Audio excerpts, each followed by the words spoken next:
saindo do Egito e o êxodo até a terra prometida. Então, estamos nisso. Um fato interessante aqui que não tem nada a ver com a aula, só para curiosidade, é interessante nós, nesse tempo de Copa, observarmos algumas ligações que tem com a religião, né?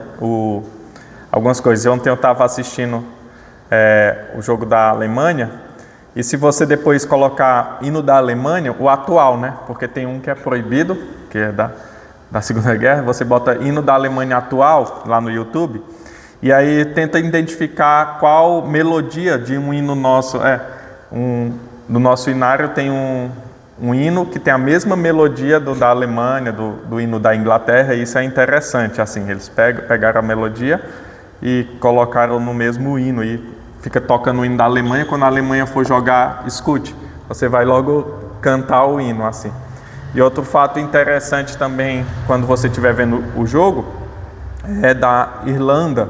Quando a Irlanda estiver jogando, você vai ver a bandeira da Irlanda, ela é verde, branca e laranja. O que é que significa esse verde, branco e laranja? Verde é o catolicismo, branco a paz, laranja os reformados, os protestantes. Então, tempo de conflito, eles colocaram a paz entre católicos e protestantes na bandeira da Irlanda. Isso é bem interessante quando você observar, e esse é o significado da bandeira da Irlanda, né? Então, quando você observar, na Copa você vê essas questões. Então, é só curiosidade mesmo, que eu pensei ontem. Então, vamos voltar à aula, que é o que interessa. Então, nós observamos algumas questões do livro de Êxodo, o que significa Êxodos saída ou partida, significa, né? A saída ou partida, o título do livro. Porém, no livro hebraico, você não vai encontrar esse título em cima. Quais são os títulos dos livros? Dos 5 primeiros livros da Bíblia? São ali a primeira e segunda palavra dos livros. Então, Gênesis, Êxodo, Levítico, Números, Deuteronômio, não levam esses nomes, mas o primeiro ou o segundo nome descrito no livro. E o livro do Êxodo, o título dele São Estes os Nomes. Então, é esse o tema do livro que Moisés vai escrever, né? São estes os nomes. Nós observamos alguma questão da composição, algum contexto do livro, mais ou menos o período ao qual ele foi escrito, de um desses 3 faraós encontrados. O caminho provável da rota do Êxodo que eles fizeram, né? São 3 caminhos prováveis, sendo o mais provável o caminho pelo sul, que é essa linha mais embaixo. Toda essa região centrada é conhecida como o deserto de Sinai. Então tem alguns montes Sinais que são possíveis, eles estão representados por esses triângulos. Então alguns pontos do Monte Sinai possível, não tem ao certo o local, que foi o texto que a gente leu. O esboço do livro, né? Israel no Egito, a escravidão é demonstrada, o nascimento e chamado de Moisés, a opressão de Faraó, genealogia e pragas, nesse ponto, e a paz. A gente observou todo o esboço do livro, né? Toda a divisão, ali uma parte. E agora, aula passada, nós terminamos nessa parte da divisão do livro, né? Israel no Egito, aí sua divisão, a jornada do Egito ao Sinai e sua divisão, aliança e lei no Sinai e sua divisão, e o tabernáculo, que vai do 25 ao 40 até o final do livro, e sua divisão, né? A divisão do tabernáculo é ali tudo que o Senhor exige do seu povo. E aí nós entramos em outros temas, que são Yahvé, essa é a palavrinha. No tempo bíblico, o hebraico antigo, ele não tinha vogais, somente consoantes. Então se escrevia assim, né? Hoje você pode chamar de Javé ou Jeová, né? A gente evita muito Jeová por causa dos testemunhas de Jeová, mas não temos como saber ao certo, é mais como eles pronunciavam, mas escrevia assim, Yod, He, Vav, He, né? YHWH. Por exemplo, Davi era DVD, né? Não tinha ali o A nem o I, né? Então se escrevia assim. Então, e aí onde está isso na Bíblia, né? Toda vez que você abrir no Velho Testamento, se você abrir agora em Êxodo ou em qualquer página aí do Antigo Testamento, e ver o Senhor escrito em letras maiúsculas. Sempre que tiver o Senhor em caixa alta, letras maiúsculas, você vai observar que é esse nome, Yahvé. E ele sempre vai apontar para aliança. Sempre que o autor de algum livro colocar lá o Senhor em caixa alta e você ver esse nome, o autor vai estar ali falando do Senhor da aliança, o Senhor que fez a aliança com o seu povo, entendeu? Então ele quer trazer isso. Ele usa Deus, nós vamos ver ele falando Deus, o Senhor dos exércitos. Quando fala Deus, normalmente é Elohim.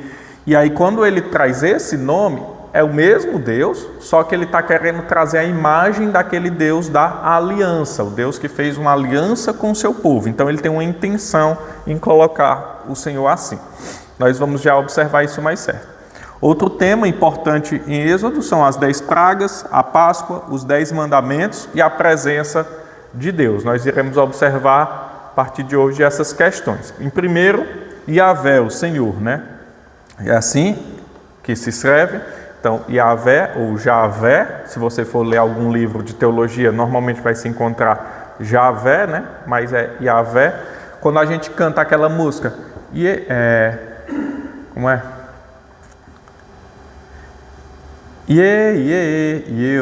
Não tem? Ali, na verdade, é Yahvé, né? Yahvé. Só que a gente canta Yeoa, né? Mas se você for ver a letra da música, é Yahvé, Yahvé, porque é o nome Yahvé. Yeoa não significa nada, né? Yeoa, mas eles cantam Yahvé, né? É o Vineyard, né? Então, Yahvé. A apresentação do nome Yahvé a Moisés como libertador divinamente escolhido de Israel marcou a nova fase na autorrevelação progressiva. Então, lembre-se, o Senhor, ele, através da Escritura, faz uma revelação ao seu povo progressivamente. Cada livro, ele vai se revelando progressivamente. Cada livro do Pentateuco, ele está demonstrando algo. A cada momento que a história vai passando, o Senhor está demonstrando algo para o seu povo. Veja, Gênesis 3, ele demonstra ali o Evangelho todo. Só que, porém, ainda não está totalmente compreensível. O que é que acontece em Gênesis 1, 2 e 3? Criação, queda e redenção. Isso é o quê? É a história da Bíblia. Criação, Gênesis, queda e redenção em Apocalipse. Isso tudo você vê em Gênesis 1, 2 e 3. Criação, queda e redenção. Deus cria algo bom, o homem cai, Deus restaura, mas não totalmente e não totalmente claro para o homem. Então o que é que ele vai fazendo? Ele vai dando esta revelação aos poucos. Ele diz lá em Gênesis 3 algo magnífico e então ele vai revelando aos poucos. Então Deus, quando ele se apresenta como Yahvé, ou como Senhor, ou como Javé, ele está demonstrando algo para ali Moisés e para o povo. Deus se apresenta pelo nome de Yahvé. Nós já observaremos isso mais a fundo. A Moisés em Êxodo 3, 13 a 15. Vamos abrir lá. Gênesis 3, 13 a 15. E depois explica o significado desse nome. Alguém pode ler? Êxodo 3, 13 a 15. Dá ler mais alto? Disse Moisés a Deus: eis que quando eu vier aos filhos de Israel, eles disseram: o Deus de vossos pais me enviou a vós outros. E eles me perguntarem: qual é o seu nome? Que lhes direi? Disse Deus a Moisés: eu sou o que sou. Disse mais: assim dirás aos filhos de Israel: eu sou que enviou a vós outros. Disse Deus ainda mais a Moisés: assim dirás aos filhos de Israel: o Senhor, o Deus de nossos pais, o Deus de Abraão, o Deus de Isaque, o Deus de Jacó, me enviou a vós outros.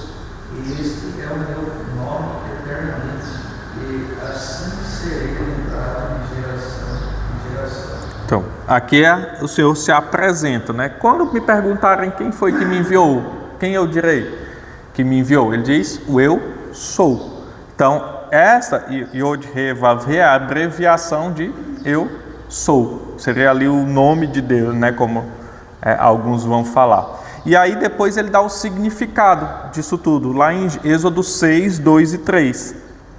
Diz assim, ó.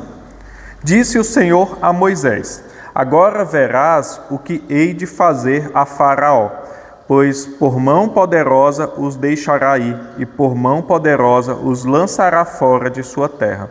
Falou mais Deus a Moisés e lhe disse, eu sou o Senhor. Então ele dá esse significado, ele explica, eu sou o Senhor. E por que vão me conhecer assim? Porque eles verão minha poderosa mão, eles vão ver quem eu sou. E esse eu sou, ele tem vários significados importantes na Escritura. Porque no tempo que ele fala isso, no tempo verbal, é um tempo que ele é, ou ele será o que será. Então ele está fazendo, é um Deus que age durante o tempo, ele não para sua ação, isso é muito importante. Qual outra coisa importante nesse eu sou? Os eu sou do Novo Testamento. Como Jesus se apresenta ao povo e o povo se escandaliza. Eu sou o pão da vida, eu sou isso, eu sou a videira. Então quando Jesus diz eu sou a porta, eu sou o bom pastor, eu sou, você vai ver lá no Novo Testamento que está em letra maiúscula. E as pessoas se escandalizam quando ele fala isso. Por quê? Porque ele está atribuindo a si um título que é de Deus. Então ele está clamando a sua divindade. Ele está demonstrando aos seus discípulos quem ele é e ao povo. Quem é você, Jesus? Eu sou. Então quando um judeu escutava isso, opa, que história é essa? Como assim? Eu sou. Quando ele fala assim, ele não está dizendo, olha, eu sou uma videira. Não, ele está atribuindo um título para si. Por isso que é importante. Olha como Deus se apresenta, eu sou. Então Jesus também lá no Novo Testamento se apresenta como eu sou. Diga que o eu sou me enviou. Verso de número 14 na segunda parte, assim. Assim dirás aos filhos de Israel, eu sou me enviou. E aí Jesus vai dizer o quê? Eu sou também. Então isso é muito importante na teologia bíblica, no entendimento das Escrituras como uma sequência e uma revelação. Então, esse nome Yahvé, ele deriva do verbo hebraico, Hayá, né, que é justamente esse, é o ser, eu sou. Então, isso é interessante para nós. Quando você vê esse nome Senhor, você vai lembrar de quê?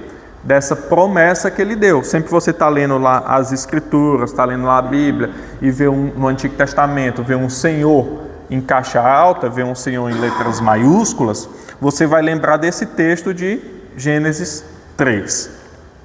E aí o que significa esse verbo? É o ser, estar, existir, estar em existência, ficar, permanecer, continuar, ficar, estar situado, acompanhar. Então, o que o Senhor está falando a Moisés? Eu sou aquele que permaneço, que continuo, que fico, que estou situado, que acompanho. Então, quando Moisés diz, o que é que eu vou falar para o povo quando eles me perguntar quem me enviou? Fale que eu sou esse, que estou, que permaneço, que continuo, que existo. Isso significa o quê? Uma continuidade, é o mesmo ontem, hoje e para sempre. É um Deus que não muda. Se ele prometeu aos meus pais, o que é que ele vai falar nos textos,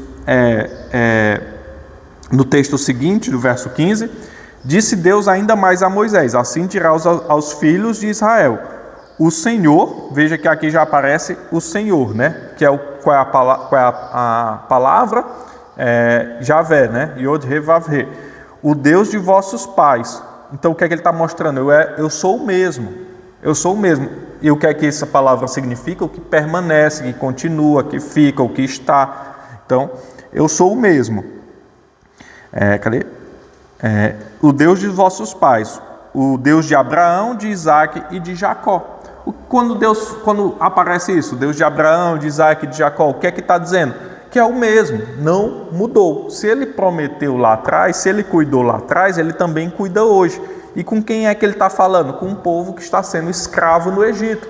Um povo que disse, olha, Deus se esqueceu da gente. A gente está aqui sendo escravo, a gente está aqui sendo mantido em cativeiro no Egito. O faraó não quer mais saber do povo hebreu, já se esqueceu, já passou tantas gerações do faraó e agora a gente está aqui perdido. Então, Deus não se lembra. Aí Deus chega para Moisés e diz, quando perguntarem quem eu sou, diga que eu sou o mesmo que cuidou de vocês lá atrás, é o mesmo hoje. Não é apenas uma descrição filosófica da existência de Deus, mas uma declaração de sua fidelidade à aliança estabelecida. Então, se Deus estabeleceu uma aliança com Abraão, é a mesma aliança hoje. Se Deus prometeu fazer daquele povo uma grande nação, aquele povo será uma grande nação. Se Deus prometeu cuidar e que eles não seriam extinguidos da face da terra, então aquilo irá acontecer. Então não é porque eles estavam no deserto que eles iriam se esquecer disso, mas eles podiam lembrar disso para sempre. Verso 12 vai dizer, de Êxodo 3, Deus lhes respondeu, eu serei contigo, e este será o sinal de que eu te enviei. Depois de haveres tirado o povo do Egito, servireis a Deus neste monte. Então veja, para que Deus está libertando o povo, para que o povo o sirva no monte. O texto demonstra a imutabilidade de Deus que permanece. Então, quando Deus se apresenta, eu sou o que sou e o eu sou, então ele demonstra essa imutabilidade. E aí então nós podemos confiar nesse Deus da imutabilidade, um Deus que não muda. E ele se compara isso ao homem. O homem é mutável. Um dia a gente quer uma coisa, um dia a gente quer outra. Um dia a gente gosta disso, outro dia a gente gosta disso. Mas Deus não muda. Então, isso é o que nos faz permanecer nele, na certeza de que ele não muda. Então, se ele prometeu no passado, ele cumpre. Veja como é demonstrada a progressão desse nome, né? Primeiro, no verso 13, ele vai se falar que é o Elohim, o Deus de vossos pais, verso 13. Disse Moisés a Deus. Aqui a palavra Deus é Elohim, né? Eis que quando eu vier aos filhos de Israel e lhes disser, os Deus de vossos pais me enviou. Veja, ele está tratando aqui como um Deus, ele trata como Deus, é uma palavra que podia ser utilizada para qualquer Deus, né? Assim, ela é utilizada para deuses, Deus ou um ser celestial, e Deus é chamado assim em todas as escrituras, não tem mal nisso, mas ali é uma palavra geral para Deus, para chamar qualquer Deus. Às vezes quando você vai ver falsos deuses também na escritura, é chamado de Elohim, então não é um nome específico de Deus, é isso que é demonstrado. E aí no verso 14 ele diz que o eu sou, ele já chama para uma intimidade, aqui já muda. É como se Deus estivesse falando o nome dele. Não é o nome de Deus, não tem nada místico assim, mas ele está demonstrando a sua aliança. Então, quando Deus ele coloca o eu sou, então o que é o eu sou? Existir, permanecer, continuar, tudo isso. Ele está demonstrando, olha, lembra da aliança que eu fiz com Abraão? Lembra da aliança que eu fiz com seus pais? Eu sou o mesmo. Então, agora o Moisés poderia saber que não é um Deus distante, mas um Deus próximo. É alguém que é chegado a ele, é alguém que não vai quebrar a aliança, é alguém que vai cumprir aquilo que está prometendo. E ele está falando que o povo vai ser libertado, então, de fato, o povo vai ser libertado. E verso 15, ele diz, o Yahvé, o Elohim de vossos pais, o Elohim de Abraão, o Deus de Isaac, o Deus de Jacó me enviou. Eu, que sou o Deus de seus pais, eu, que sou o Deus de Abraão, que fui o Deus de Isaac, que fui o Deus de Jacó, estou te enviando. Então, o que é isso? Quando eles olhavam para as Escrituras, quando eles olhavam para a tradição oral, né? Porque nesse tempo eles estavam sem... era mais tradição oral, que ia passando de pais para filhos. Quando eles lembravam disso, eles falavam, quem foi o Deus de Abraão? Ah, não sei, pode ter sido qualquer um. Ele diz, não, foi o eu sou. Foi o Yahvé, foi o Deus da aliança. Então, o Deus de Abraão, de Isaac e de Jacó, sou eu, não é outro. O que fez acontecer com Abraão, o que fez acontecer com Isaac, o que fez acontecer e o que preservou a Jacó, é o mesmo que vai preservar vocês. Então veja como toda a palavra utilizada, toda a construção gramatical, ela dá um sentido mais forte ao texto. Porque o que Deus está demonstrando aqui com esse eu sou, é que assim como Ele preservou no passado, Ele irá preservar aquele povo no presente. E isso é muito importante, por quê? Porque o povo no meio do deserto, na caminhada, lá não no meio, já nos primeiros dias, já vira as costas para Deus. E já se esquece disso aqui tudo, né? Então vamos ver alguns textos que aparecem esse nome, né? Para você observar como ele está em vários textos, mas no livro dos Salmos ele aparece bastante também. Vamos ler só uns 2 ou 3. Salmo 23, 1. Alguém pode ler? Só o 23, verso de número 1. Aqui, o Senhor. Então aqui é o Senhor da aliança. Veja como é o mesmo Deus. Não tem o Elohim e o Yahvé. Mas a forma como você chama Deus, você está querendo colocar algo no texto, está entendendo? É como se você falasse assim, o Deus que cura, na sua oração, eu vou orar para o Deus que cura, eu vou orar para o Senhor dos Exércitos, eu vou orar para o Senhor da Aliança, é tudo mesmo, mas você está clamando um título que vai auxiliar naquela sua oração, assim, porque você vai se lembrar que Ele é o Deus que cura. Então, quando o Senhor é o meu pastor e nada me faltará. Então, quando Davi ele está entoando esse salmo, quando um judeu ele clamava assim pelo Senhor Yahvé, ele estava se lembrando da aliança. E normalmente era assim que eles chamavam Deus, né? Yahvé, né? Por quê? Por causa da aliança que ele tem com o seu povo. Então, em momentos de aflição, em momentos de alegria, eles falavam, era o Deus da promessa, é o Deus que não muda, é o Deus que permanece, é o Deus dos meus pais. Então veja como essa palavra ela tem um significado muito forte, né? Salmo 9, verso 1. Senhor, de todo o meu coração, contarei todas as tuas maravilhas. Então, é a mesma vez, veja como aparece constantemente esse Senhor em caixa alta, né? Então, sempre que você observar isso, está se referindo à aliança. Sempre você lembra lá da aliança que Deus fez com o seu povo. E tem milhares e milhares de textos que você vai ver essa palavrinha. A revelação do nome Yahvé não foi única. Não foi a única maneira pela qual Deus se fez conhecer a Israel durante o Êxodo. Quais outras formas que Deus demonstra quem Ele é no Êxodo? A gente pode ver algumas, né? Veja, capítulo 3, verso 2. Alguém pode ler? Como Deus se revela no Antigo Testamento, ou no livro do Êxodo. Capítulo 3, verso de número 2.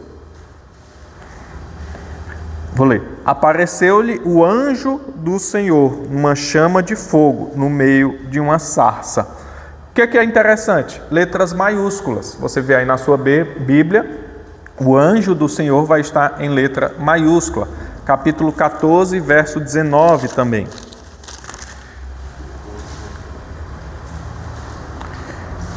Vai ter, então o anjo de Deus que ia adiante do exército de Israel se retirou e passou para trás deles. Então veja, anjo de Deus também. Então é uma forma que Deus está se demonstrando, se revelando.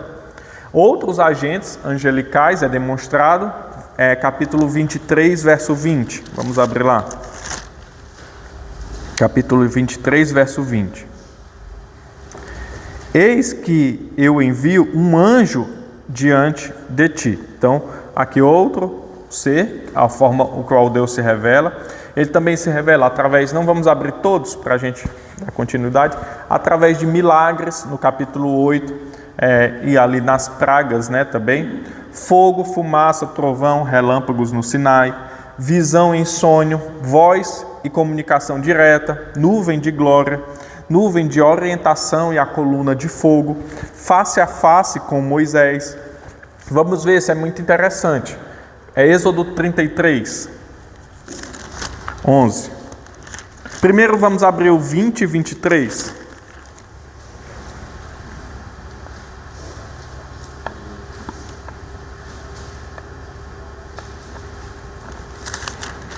Aí, alguém pode ler? O 20 e 23.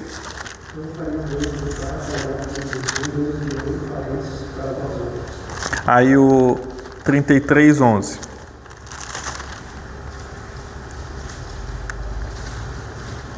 Falava o Senhor, Moisés, face a face, como qualquer fala, então, voltava Moisés para o arraial, porém, o moço Josué, seu servidor, Tá. não se apartava.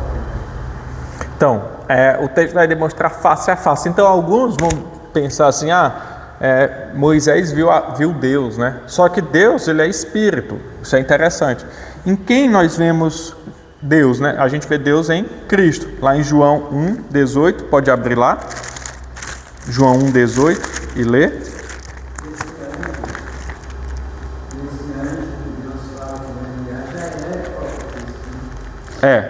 Quando tem o anjo do Senhor, ali uma interpretação teológica que a maioria dos teólogos dão, é que é o próprio Cristo que se apresenta.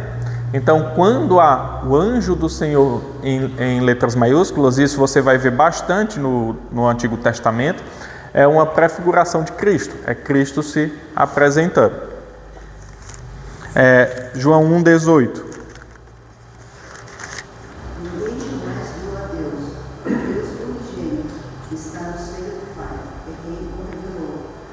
Então, ninguém jamais. Então, como é que lá em Êxodo diz que Moisés viu face a face e lá João, no Novo Testamento, diz que ninguém viu a Deus, né? E quem é que revela Deus? Cristo. Então, no Antigo Testamento, quando alguém vê a Deus, o que é que a teologia vai demonstrar? Eles estão vendo quem? Cristo. Eles estão vendo Cristo, né? Personificado. E aí lá em Deuteronômio, que também nos ajuda, a gente viu que o Dene leu, não farás imagem, né? A gente viu, mas Moisés viu face a face, aí João falando que ninguém viu a Deus, então fica complicado. Mas aí Moisés, algum tempo depois, ele vai escrever em Deuteronômio 4. Vamos abrir lá em Deuteronômio 4.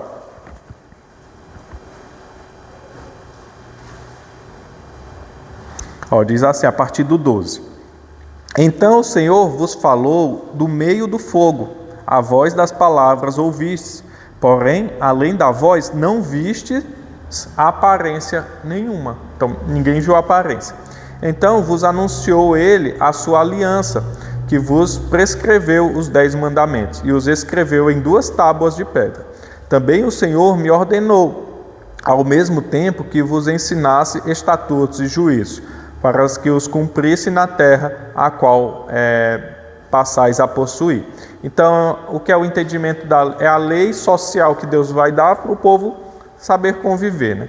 Guardai, pois, cuidadosamente a vossa alma, pois aparência nenhuma vistes no dia em que o Senhor vosso Deus vos falou em Horebe, no meio do fogo, para que não vos corrompais e vos façais alguma imagem esculpida na forma de ídolo, semelhante a homem ou a mulher, semelhante à semelhança de algum animal que há na terra, semelhança de algum volátil que voa pelos céus, semelhança de algum animal que rasteja sobre a terra, semelhança de algum peixe que há nas águas debaixo da terra. Guarda-te, não levantes os olhos para o céu, e vendo o sol, a lua e as estrelas, a saber, todo o exército dos céus, sejas seduzido a inclinar-te perante eles, e des culto àqueles, coisas que o Senhor teu Deus repartiu a todos os povos debaixo dos céus. Então Moisés vai dizer, olha, vocês nunca viram imagem de Deus. Então tomem cuidado para não tentar replicar algo que vocês nunca viram. Isso é contra o mandamento do Senhor. E lembrem-se qual é o contexto que eles estão vivendo? Saída do Egito. Quando nós colocamos deuses egípcios, o que é que nós observamos? O faraó e um deus representado com cabeça de um pássaro, um animal, algo assim. Por isso que ele diz, olha, não façam semelhança daquilo que há no céu, na terra que rasteja. Um deus cobra, um deus pássaro, um deus peixe, o deus sol, o deus lua. Então ele está colocando isso. Por quê? Porque foi Deus quem criou essas coisas e vocês estão colocando Deus no parâmetro da sua criação. Não foi Deus que criou o homem? Então como é que eu coloco Deus na forma de um homem? O Criador não pode ser retratado por uma criatura. Então ele coloca aí, se vocês nunca viram a Deus, então não façam uma imagem que vocês nunca viram. Então ele se apresenta como um Deus. Veja, e quem é esse? O que é que esse nome ele demonstra para a gente? As obrigações que nós tínhamos com a aliança. Quando nós quando Deus se apresenta para nós, como a gente lembra que Ele é o Deus da aliança, o que isso traz para nós? As nossas obrigações. Capítulo 2 de Êxodo, verso 24. As nossas alianças, as nossas obrigações não, né? Ele vai lembrar tanto as nossas como aquilo que Ele nos prometeu. Alguém pode ler o verso 24?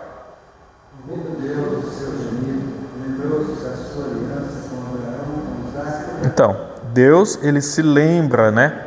Ele lembrava das obrigações da aliança. Deus pode se esquecer? Não. Então, quando a gente observa isso, Deus, Ele é perfeito, Ele é onisciente, onipresente, Ele não muda, Ele é imutável, Ele não é homem para que se arrependa. Então, como é que o texto diz? Ele se lembrou. A gente tem que sempre ter o entendimento que aqui é uma perspectiva humana daquilo que está acontecendo de um ser perfeito. Então, quando a gente ora e diz, lembra, Senhor, do teu filho, lembra, Senhor, do Denner, lembra, o Denner está doente, lembra do Senhor do Denner, cura o Denner. Ele não se esquece, mas é uma perspectiva nossa falando de algo divino. Então, quando os autores bíblicos, eles colocam assim, lembrança, Deus se entristeceu, a mão de Deus, Deus não tem mão, mas eles estão colocando ali uma perspectiva humana, eles estão colocando ou um sentimento, ou uma característica humana para que nós possamos entender algo de Deus, entendeu? Deus estendeu sua mão, Deus não tem mão, Deus é Espírito. Então, mas nós estamos entendendo que Deus, Ele tocou na gente, que Deus, Ele se compadeceu de nós, entendeu? Esse é o sentido. Então, Deus ouviu o gemido, Deus não tem ouvidos, ouviu o seu gemido, lembrou-se, Deus não se esquece. Mas aqui a perspectiva de Moisés e do povo no entendimento da ação de Deus para com eles. Então, é esse o entendimento quando você observar algo assim. O que mais como Deus mais se apresenta? Um Deus que se lembra, um Deus que é Salvador, capítulo 12. Então, o que é que Êxodo está apresentando para a gente? Um Deus que lembra das suas obrigações de salvação, um Deus que é um justo juiz e salvador. Êxodo 12, 27.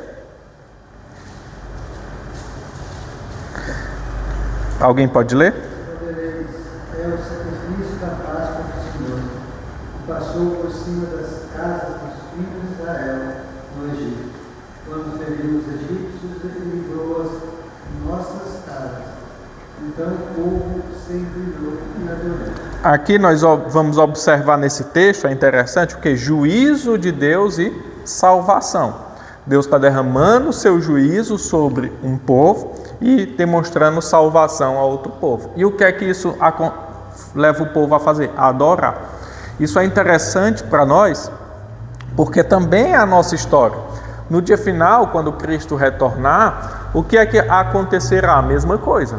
Derramamento de juízo e salvação. E isso vai levar todo o povo ao quê? A adorar. Toda língua confessará e todo joelho se dobrará. E isso é algo muito interessante. Tem até na música e nas escrituras, né?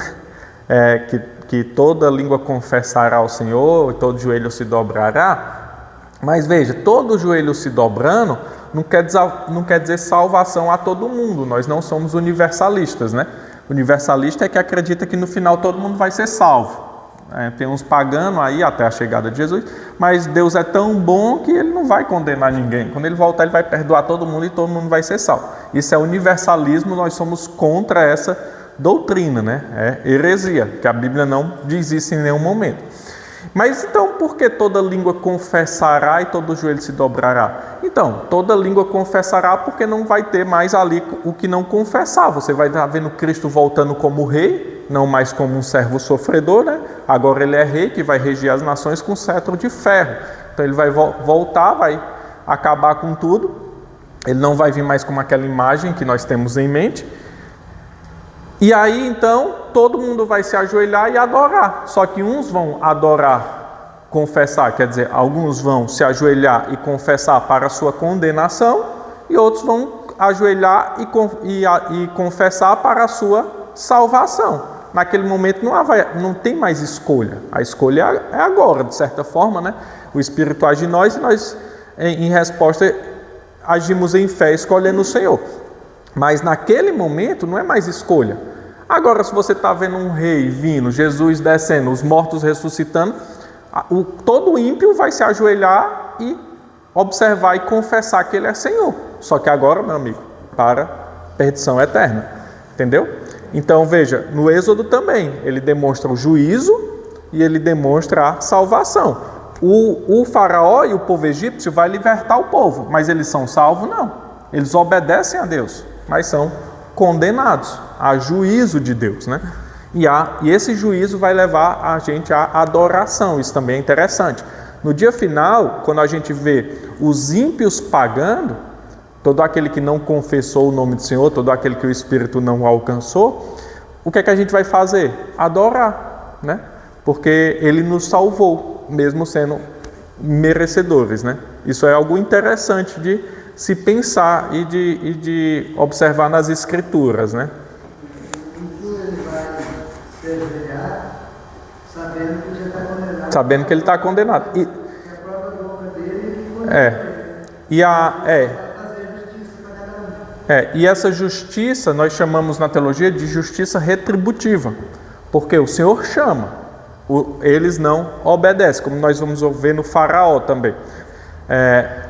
Há um chamado e há um endurecimento do coração. Isso é interessante, nós vamos observar, acho que ou na próxima aula, mais à frente. Então é uma justiça retributiva de Deus.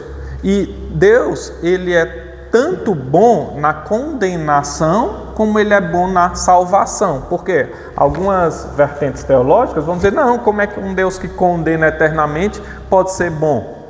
Então Deus é mau. Alguém peca, alguém errou e ele vai, aquela pessoa vai pagar para sempre. Mas às vezes a gente não bate palma, fala, tinha que ter pena de morte, tinha que ter prisão perpétua, e a gente, aí Deus condenar, não pode, não é bom.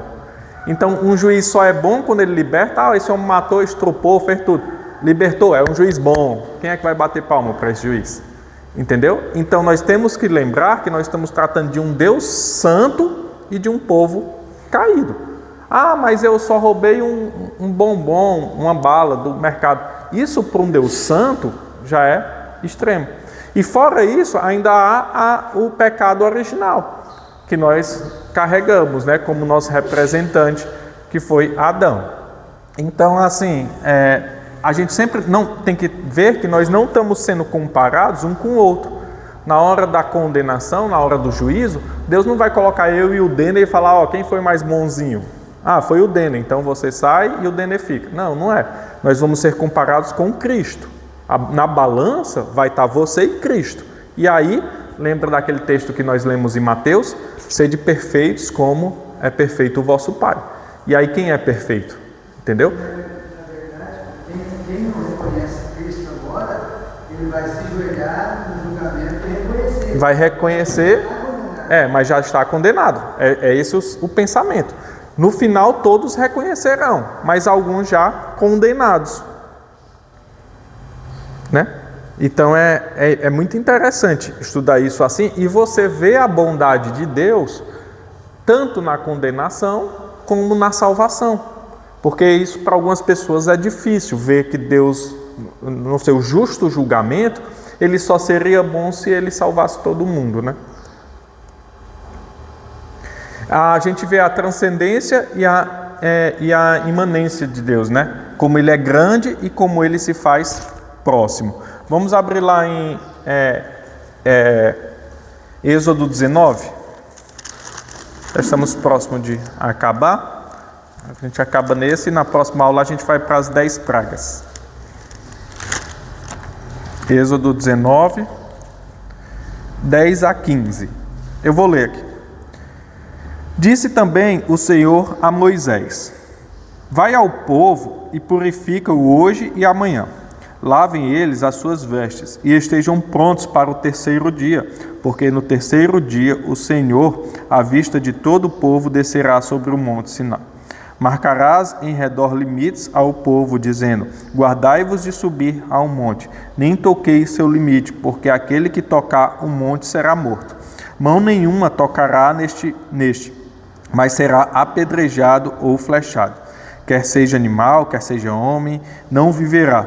Quando soar longamente a buzina, então subirão ao monte. Moisés, tendo descido do monte ao povo, consagrou o povo e lavaram as suas vestes. E disse ao povo: estáis prontos ao terceiro dia, e não vos chegueis à mulher.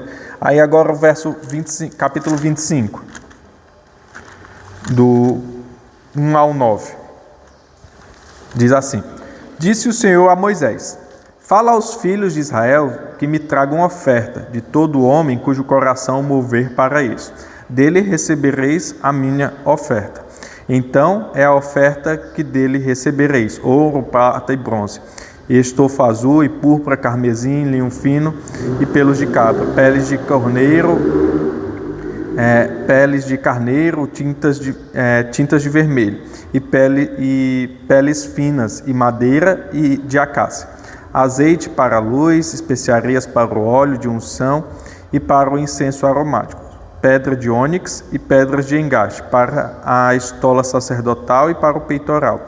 E me farão um santuário para que eu possa habitar no meio deles, segundo tudo o que te mostrar para o modelo do tabernáculo e para o modelo de todos os seus móveis, assim mesmo o fareis. O que é que esses dois textos mostram? Da transcendência e da imanência de Deus, um Deus imanente e um Deus transcendente. Veja que o primeiro texto vai mostrar que o povo não pode se achegar a Deus por causa da sua grandeza. Todo aquele que chegar no monte seria morto, porque ninguém pode se achegar a Deus, né? E o segundo texto vai dizer o quê? E o segundo texto vai mostrar o quê? Que Deus habita no meio do seu povo. Então veja, nós servimos um Deus que nem todo o universo se compara a Ele, nem todo o universo pode conter Deus, mas onde é que Deus habita hoje? Dentro de nós. Isso é interessante, o Espírito Santo está em nós. Então, apesar de nós termos um Deus que transcende todo o universo, um Deus que, por causa da sua santidade, o apenas tocar ou passar ali do véu o faria morrer, ele agora está dentro de nós. E ele se faz presente. Onde? Ele se faz presente na Escritura, no tabernáculo, no templo e nós que somos o seu templo reunidos, né? Então isso é algo magnífico. Então olha como Deus se apresenta para Moisés e para o povo, né? Esse Deus grandioso, que só em se achegar nele eu serei morto, ele agora se faz presente no tabernáculo no meio de nós. Então veja como Deus ele quer ser próximo do seu povo, né? Aí ele também vai demonstrar, e só para encerrarmos essa questão do nome de Deus, Deus também se apresenta no Êxodo como que governa as nações para o benefício do seu povo. Então isso ele faz como? Não havia deuses no Egito? Quem manda no Egito? Não é os deuses do Egito, não é Faraó. Quem manda no Egito é nosso Deus, é o Senhor. Então não existe isso, isso constantemente é demonstrado no Antigo Testamento. A gente observa os limites territoriais ali da onde era a Palestina, onde hoje é Israel, ele sendo transpassado. Então, para Deus não há barreiras, para Deus não há limite territorial. Ele não é o Deus de Israel, ele é o Deus de todo o mundo. Foi ele que criou todas as coisas. Então, quem manda no Egito é o Senhor. e ele age para o benefício do seu povo. E quem é seu povo? São seus filhos, o povo que ele chamou para si desde a eternidade. Aí, ele também é demonstrado como um Deus singular e santo. Isso é algo muito importante para nós. Capítulo 15, verso 11, vai dizer assim: o Senhor, ó Senhor, quem é como tu entre os deuses? Quem é como tu, glorificado em santidade, terrível em feitos gloriosos, que operas maravilhas? Capítulo 18, 10 a 12. E disse: bendito seja o Senhor que vos livrou da mão dos egípcios e da mão de Faraó. Agora sei que o Senhor é maior que todos os deuses, porque livrou este povo de debaixo da mão dos egípcios, quando agiram arrogantemente contra o povo. Então Jetro, sogro de Moisés, tomou holocausto e sacrifícios para Deus, e veio Arão e todos os anciões de Israel para comerem o pão com o sogro de Moisés diante de Deus. Então veja, nós temos um Deus único e santo. A santidade de Deus é algo inalcançável e nós estamos sendo santificados pelo Espírito Santo. O que é santificado? É sermos separados para Ele, para o uso dEle. E nós temos um Deus gracioso e misericordioso. Capítulo 32, para finalizar, versos 11 a 14, diz assim: porém Moisés suplicou ao Senhor seu Deus e disse: por que se acende, Senhor, a tua ira contra o teu povo, que tirastes do Egito com grande fortaleza e poderosa mão? O que é que Moisés clama ao Senhor e o Senhor age graciosamente, age com misericórdia? Essa é a nossa história. Nós temos um Deus gracioso, nós temos um Deus misericordioso, e as misericórdias do Senhor são a causa de não sermos consumidos. Então, esse é um dos temas do livro do Êxodo, o Deus que se apresenta e se revela ao seu povo, como esse Deus, eu sou, o Yahvé, e aí é um Deus que permanece, um Deus imutável, um Deus que era hoje, que era ontem e hoje e é para sempre. Ele é um Deus que lembra das suas obrigações, é um justo juiz e salvador, é um Deus transcendente e imanente, que governa as nações, singular e santo, gracioso e misericordioso. Tudo bem? Alguma dúvida ou contribuição? É muita coisa, né? Aí a aula que vem a gente vê as 10 pragas, que também é algo bem interessante, como é demonstrado no livro, e que cada praga é ali entrando, demonstrando uma superioridade aos deuses egípcios, né? Isso é interessante para nós observarmos isso.